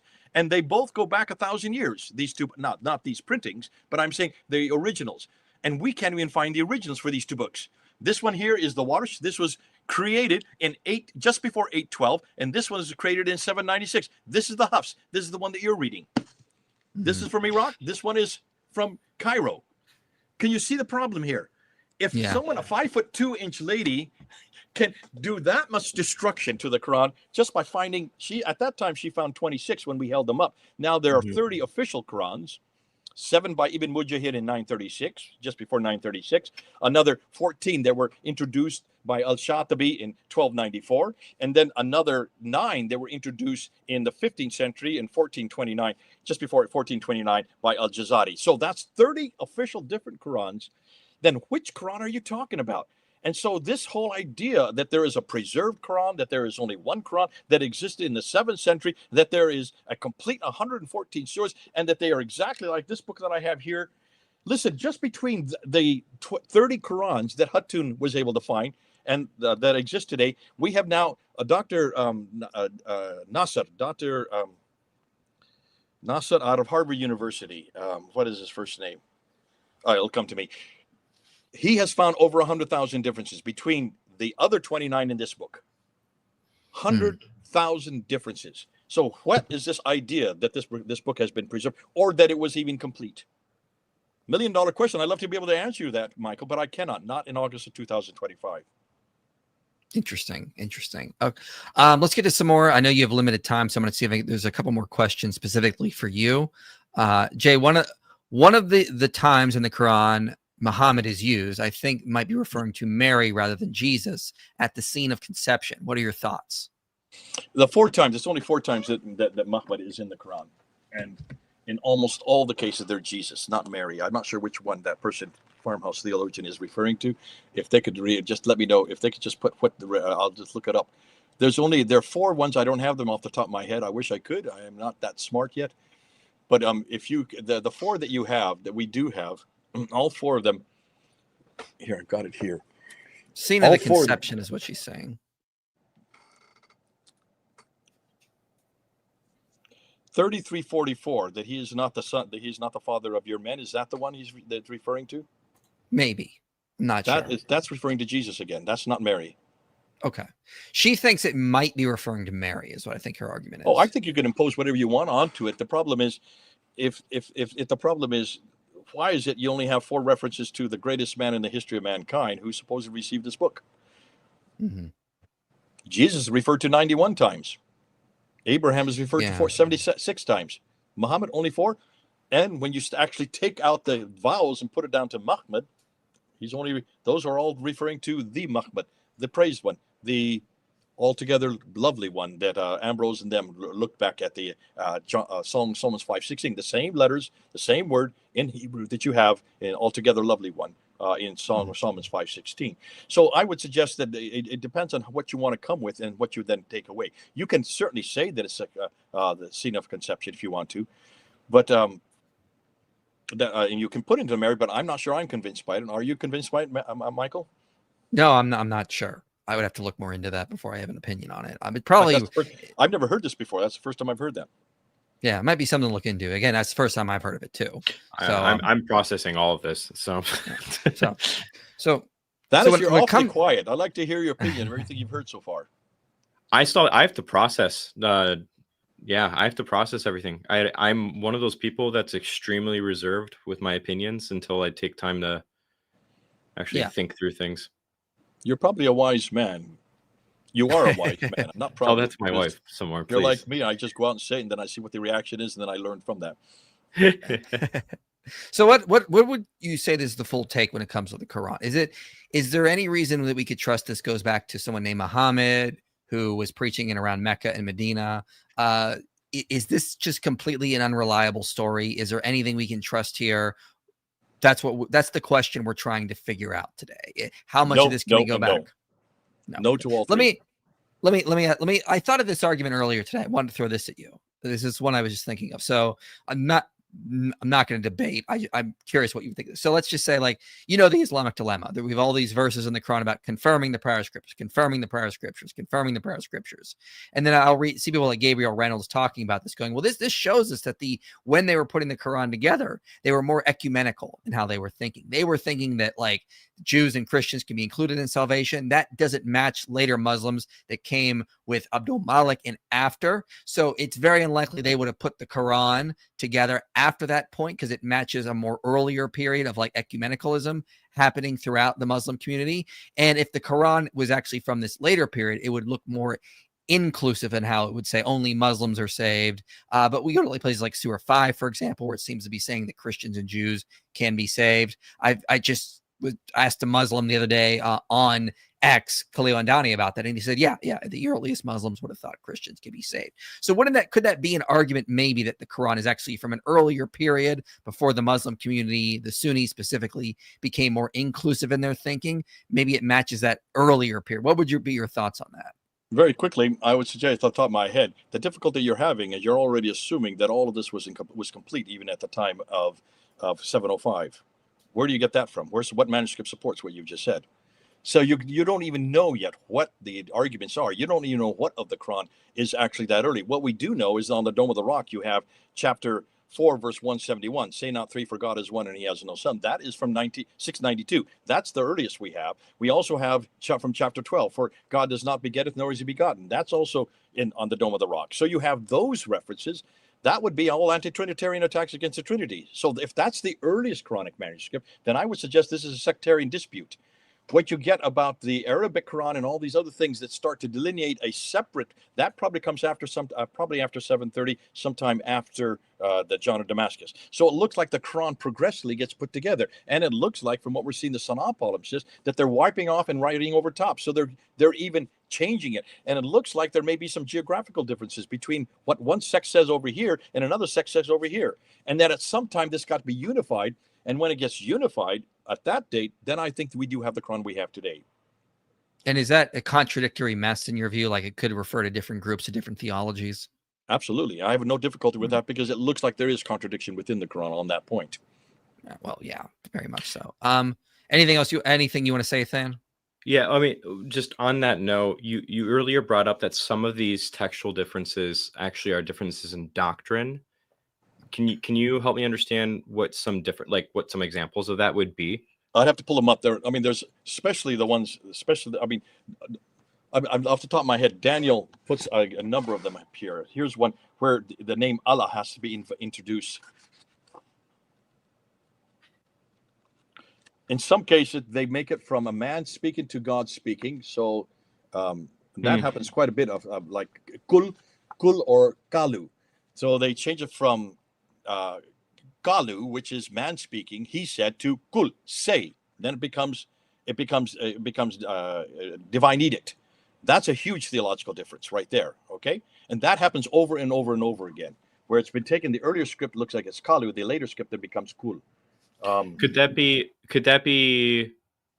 Again, this is me just asking random questions because I don't know much about this. So could that be like, for instance, maybe because wait, is it earlier manuscripts have Allah speaking and then later manuscripts it's a man speaking? No, what you do is you look at what's been erased or what's been changed. Yeah. So what was erased? So kalu has been changed to kul. And that's God to man? No, man to God.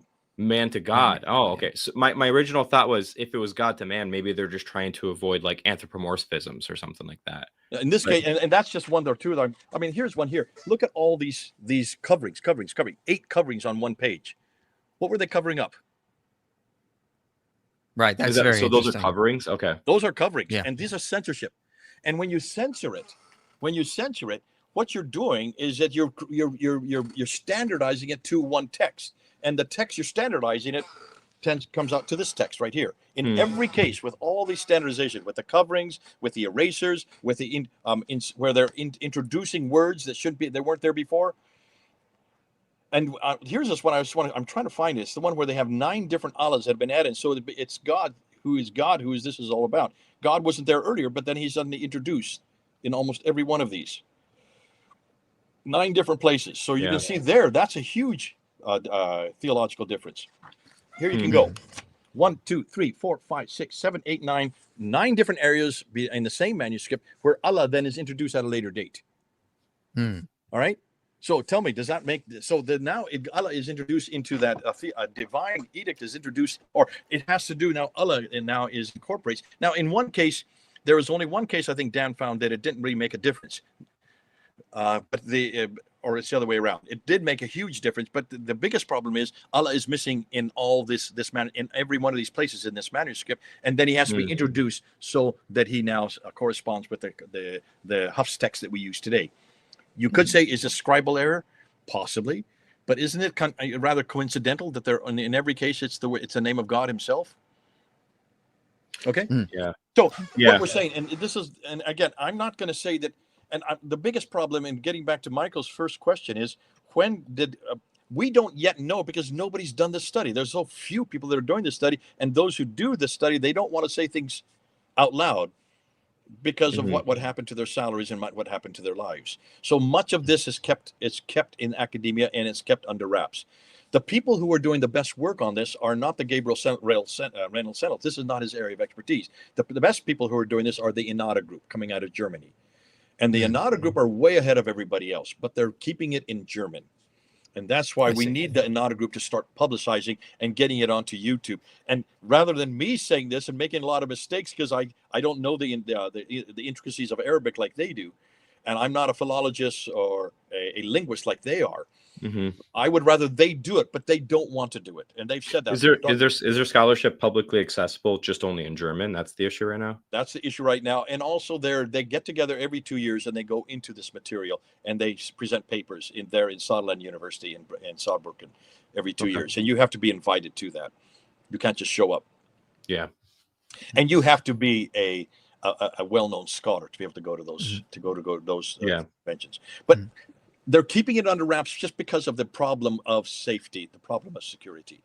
You guys are lucky. You can say anything you want. You can destroy the Bible or talk about theology, and no one's going to hurt you. No one's going to threaten you. We do it, and we get death threats. Okay. Well, we don't destroy the Bible here. We defend it. So sorry, I didn't mean that. I forget. You're right. I mean, you can really destroy other people's view of it, and you can destroy other people's philosophies, even of what they say about the Bible, and no one's going to kill you for that. Yeah. They're going to get angry, but that's about it. You said you had about 90 minutes. Do you need to take off now? I do. If you have one last question, let's go ahead and answer it. No, I think we covered a whole bunch here. We have Stan and I have some more super chats we need to go through. But we wanted to, if you wanted to take off, you can take off. We're going to continue going through the audience questions, and then we will close the stream. Cool. Appreciate it. Okay. Well, thanks for coming on. Thanks for answering all my questions too. I'm like I said, very new to all this, so that's understandable. Don't worry about it. That's we've all were at that stage, and I've had 43 years on this, so I've been working for a long time. God bless you. It's been great being with you, and I'll see you then in January. And it is going to be on this material, not on Muhammad. I'll need to verify with him. I'll check with him. If not, then get someone else who will do this. Okay. Or Mecca. Well, Mecca would be the other one that I wouldn't mind doing with a Muslim. All right. Not with a Christian, with a Muslim. Please get me a Muslim, not a Christian next time. Okay. All right. We'll talk to you later. Later. Bye-bye. All right. Let's continue going through these super chats. I got like a 3-stage one I need to go through here. Let's see here. Okay, so IP, I came across your channel in the Job video. God wants a unique relationship instead of a moralistic relationship. Recent videos are so different. You're smug, prideful, know-it-all. Why change? I'm serious about my question. I'm asking as a fellow Christian, why change a mentality deemer? Don't ignore again. Your Job video was perfect. IP, please analyze your new videos when compared to your Job analyst video. Please see the change like I do. You can impact lives, mentality, souls. Go back to your roots. My response is quite simple. Jesus was not one-dimensional either. When he was speaking to the Pharisees, he was harsh. He was rude because that's what they needed. When he was speaking to the disciples, sometimes he was harsh, sometimes he was not. You just can't put Christians in this one-dimensional fold and expect us to all be the same. Look at Paul in Galatians versus Paul in like 2 Corinthians. Look at Jesus when he deals with Mary and Martha in John 11. Different hearts need different things. And love is not just always being nice. Love is sometimes telling people hard truths. So sometimes we have to do that. If you think I'm being smug, sir, you need to read the church fathers. You think I'm smug. I'm watered down compared to some of the things they were saying. I never said that I think my opponents should castrate themselves, but Paul said that in Galatians. Okay. I mean, I'm not sure what to tell you. This is just not Christianity. This is not this idea we need to be super nice people all the time. Jesus wasn't like that. Elijah wasn't like that.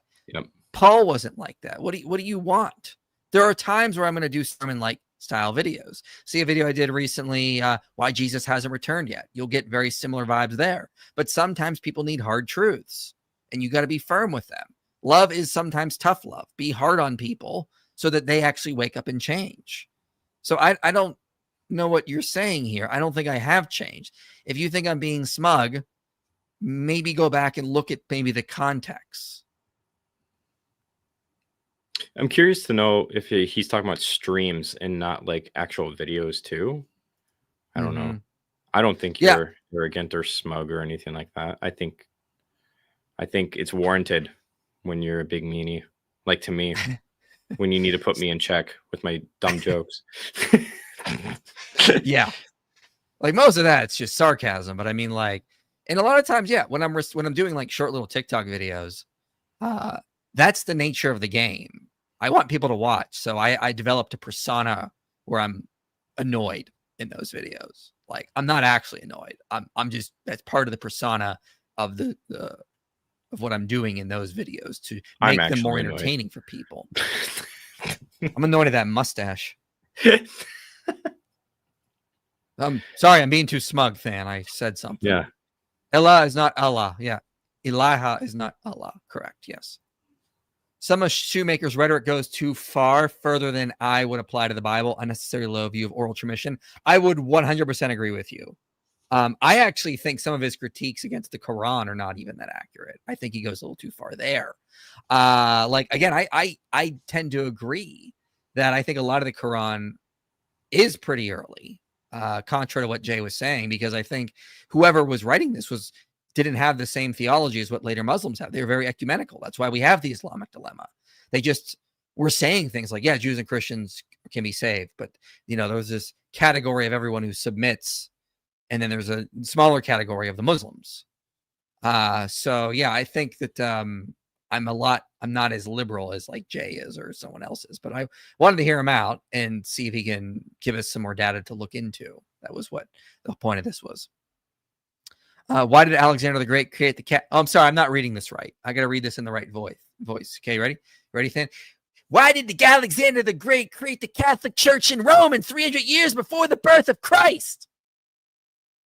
Than, do you know about this clip?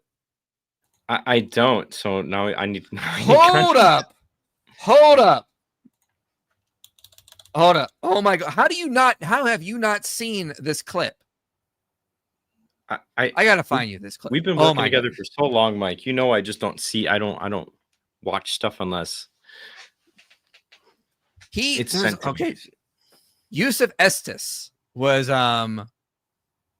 okay. Here it is. I'll put this up for you, and this is the best thing I can find just on short notice is this clip here where it's being shown to Bart Ehrman. So yeah, this is amazing. Okay. Your perspective on a clip from Sheikh Yusuf Estes. The clip is from a Catholic woman asks him a question about how he became a Muslim and so on. He starts interacting with her, but then Sheikh Yusuf Estes explains the origin of the Catholic Church. And I wanted to bring this up just because the clip has millions of views and there are people who take him seriously on this. So ready to watch a video clip? All right. You might think I'm a Catholic, I'll never be anything but a Catholic. But I'm going to ask you a question, and I want you to be honest. This is not for you to, start a debate, but just be honest. Was Jesus a Catholic? Well, Than, was he a Catholic? And it's not open to debate, so there's no point in opening that up because and I know he wasn't. The Catholic Church was in business about 300 years before Jesus was born. Look at your face. It's on their website. Don't go like this. It's on their website. That's where I took it from. The Catholic Church was really started in Rome by Alexander the Great. Do you know what the word Catholic means? It means universal. It was the universal church for the Roman Empire. If you didn't join it, you could not be a Roman citizen. And it was opposed to the teachings of Judaism and opposed to the teachings of the early Christians for more than 200 and some years. And they were diametrically opposed to each other to the extent that it was the Romans killing the early Christians. Now, if you understand that and you go to their website and read, they didn't even take over Christianity until the year 325 AD. Mm-hmm. And when they did, they changed a lot of things, again, referring to their own website. But if you want to check it in Britannica or Americana or grow your encyclopedias, go ahead and read about the Catholic Church. All right. Well, I heard. Well, Than, did you learn something there? You okay? You okay, buddy? What was Bart's response to this? Oh, you can just see it. I heard you laughing at that. So why are you laughing? No, it's just completely ignorant. It's not just, it's like, he just doesn't know. He's like, that is one of the stupidest things I've heard in a long time. The Great started the Roman Catholic in Rome. What? I mean, okay, just ask him to read a book about Alexander the Great sometime. how much time he spent in Rome, and how could what's he even think? What I mean, it's like no, I'm sorry. That's way down there in the realm of stupidity. It's just why do people do this in public? At least read something. And I mean, just virtually everything he says was wrong, except of course Jesus was not a Catholic. No, but I mean, apart from that, everything he says is wrong, and not just like my opinion wrong. I mean, it's just wrong. Yeah, so hope you learned something about Yusuf Estes. That is, he's a distant relative of the Muslim cowboy, just so you know. Equally is bad in terms of their argumentation. So yeah. Welcome to Islam. Where on the website? I'm like, where on the website do you get? It's just right there on the website, Than. You just got to go to the website. Do I just go to Catholic.com? Yeah, like Catholic.com, right there. Vatican.com. I don't even know. You know what? I don't even know why I'm trying to find what he could possibly be looking at. Like, no, it's pure nonsense. What do you expect? What do you expect? There's more to say. That was Yusuf Estes. And as far as I can tell, I've never seen a clip of him coming out saying oopsies. I'd love if someone could send me that. I'd love to see it. But yeah, as far as I looked, I've not seen him come out and say no, that was wrong. John 11:35, better and more coherent than any Quran. That is very true. Than and Michael have the sexiest brains. That is also not true. Thank you, Eddie. Differences in the Bible versus the Quran. The Quran is hopelessly contradictory to what's in the Bible. Differences in I mean, just go to the contradictions Quran has with history or internally, like confirming our scriptures, but then you go to our scriptures, it doesn't. I mean, I'd say there's just more errors in there. And it's insane. Has Than seen Adam Salah and his backup on God Logic NYC? I don't know if he's watched those clips of me and God Logic going against Adam Salah and his I have not. I almost passed out that night. Towards the end of it, I remember you telling me. I was like getting lightheaded, and then I was talking, and I started to feel it, and I'm like, I gotta get out of this circle. I need some air. Yeah, I'm excited for when we do that together. I want all the smoke. Oh boy. In regards to hell, salvation, was wondering how to interpret verses that seem to indicate eternal torment. I like the idea, it just needs scripture. And in regards to hell, well, you need to bring up verses. Yeah, it depends on the verse in specific, but if it's like it, in my estimation, the word aeonios or aeonion, when it's talking about eternal torment, it's saying, well, it depends on the verses again, but like the word aeonios or aeonion isn't actually talking about like a past, a future infinite amount of time. It's more of like an age to come type thing. So Mike just got more extroverted. That's all. Nah, that's a lie. IP, smuggiest of all smugs. He worships Yas Smugway. That's true. That is very true. Yes. Totally makes sense there. So, all right, I'm going to close this out. We got a video coming out tomorrow on how Christianity ended pederasty, but also we'll be live on the channel Monday with Big John Steele, as long as to respond to Mindshift video, as long as Mindshift doesn't decide he wants to do a debate. We'll probably still do the response, and then if he decides to take John up on the debate, then we'll have him on twice. Oh. Thank you for the very generous super chat, Fiery Bow. Okay, so he's coming back. He says, it's the opposite in actuality. The Job video was harsh to the point that I realized that I had a dysfunctional relationship with God. I had to change my relationship with God. I do understand you're an influencer, but consider soul influence too. Yeah, I totally see where you're coming from, sir. I totally get it. But also, go through the Bible, go through the early church fathers. Read, for example, Jerome. It was harsh. I mean, Paul was harsh in scripture. He's harsh on the Corinthians. He's hard on the Galatians. He says things that like I wouldn't say. Like, I wish my opponents would castrate themselves. Jesus, used such harsh words in Matthew 23.